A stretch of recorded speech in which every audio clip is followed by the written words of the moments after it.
읽어주는 교과 제10과 잊지 말고 기억하라. 12월 4일 안식일의 일몰 시간은 오후 5시 14분입니다. 기억절입니다.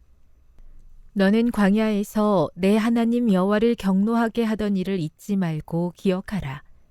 내가 애굽 땅에서 나오던 날부터 이곳에 이르기까지 늘 여호와를 거역하였으되. 신명기 9장 7절. 성경 전체에 걸쳐 계속해서 등장하는 두 단어가 있다. 바로 기억하다와 잊다라는 단어이다. 두 단어는 인간의 특징을 나타내는 것으로 우리의 마음에서 일어나는 일이다. 이 두 동사의 뜻은 서로 반대이다. 기억한다는 것은 잊지 않는다는 뜻이고 잊는다는 것은 기억하지 않는다는 뜻이다. 하나님께서는 자주 당신의 백성들에게 하나님께서 그들을 위해 행하신 일들을 기억하라고 말씀하신다. 그들을 위해 베풀어진 하나님의 은혜와 그들을 향한 하나님의 선하심을 기억하라는 것이다. 구약의 많은 부분은 선지자들이 이스라엘 백성들에게 하나님께서 그들을 위해 행하신 일들을 잊지 말라고 호소하는 것으로 이루어져 있다.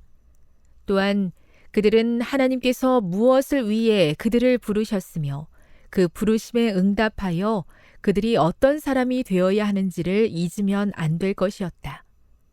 곧 여호와의 일들을 기억하며 주께서 옛적에 행하신 기이한 일을 기억하리이다. 시편 77편 11절. 이와 같은 요구는 집단적으로든 아니면 개인적으로든 오늘을 살아가는 우리에게도 마찬가지이다. 하나님께서 우리를 위해 행하신 일들을 잊는 것은 너무나 쉽기 때문이다. 이번 주 우리는 우리들의 삶 가운데 역사하시는 하나님의 섭리를 기억하고 잊지 말라고 이야기하는 신명기에 나타난 중요한 원칙을 살펴볼 것이다. 학습 목표입니다. 깨닫기. 하나님께서는 당신의 백성들이 하나님께서 그들을 위해 행하신 모든 일을 잊지 않기 원하신다는 사실을 깨닫는다. 느끼기. 하나님께서 우리의 구원을 위해 그리스도를 통해 이루어 주신 모든 일에 감사한다. 행하기. 매일의 삶 속에서 하나님의 은혜를 기억하고 감사를 표현하기 위해 노력한다. 다음의 내용을 안교소 그룹 시간에 함께 토의해 보십시오. 1.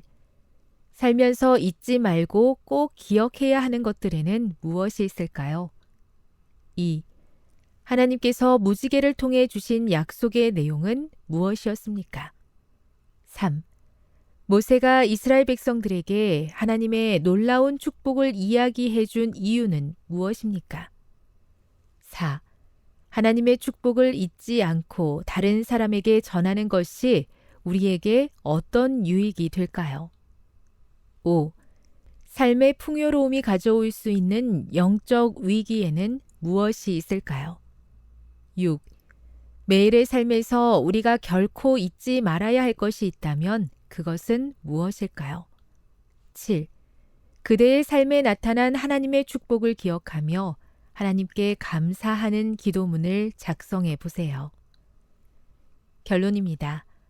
모세는 이스라엘 백성들을 애굽에서 구원해 내시고 약속의 땅까지 인도하신 하나님의 선하심에 관해 이야기하며 어떠한 상황 속에서도 그 은혜를 잊지 말라고 호소하였습니다.